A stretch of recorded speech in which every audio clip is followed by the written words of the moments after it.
আমি চুরি করে বলছি, আমি নিয়ে গেছি। হ্যাঁ কেউ বিশ্বাস করে না, ব্যাংক এয়ারপোর্ট থেকে শাহজালাল আন্তর্জাতিক বিমানবন্দরে এই প্রবাসীর লাগেজ অন্য কেউ চুরি করে নিয়ে গিয়েছেন। সেই লাগেজে প্রবাসীর কাছে দেওয়া এলাকার অন্য প্রবাসীদের কিছু মূল্যবান সামগ্রী ছিল।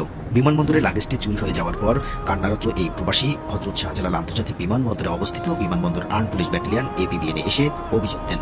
বিমানবন্দরের সিসি ক্যামেরায় দেখা যায় প্রবাসীর লাগেজটি অন্য কেউ নিয়ে গিয়েছেন। এই প্রবাসীর পরিবার এবং গ্রামের লোকজন কান্নারত এই প্রবাসীকে চোর বানিয়েছেন। শেষে গ্রামের লোকজনদেরকে APBN এনে এভাবে তিনি কান্নায় ভেঙে পড়েন। তিনি বারবার গ্রামের লোকদেরকে এবং পরিবারকে বোঝাতে চেয়েছেন যে তিনি চুরি করেননি, কিন্তু কেউ তার কথা বিশ্বাস করেননি। বরং পরিবার এবং সমাজের কাছে তিনি এখন চোর।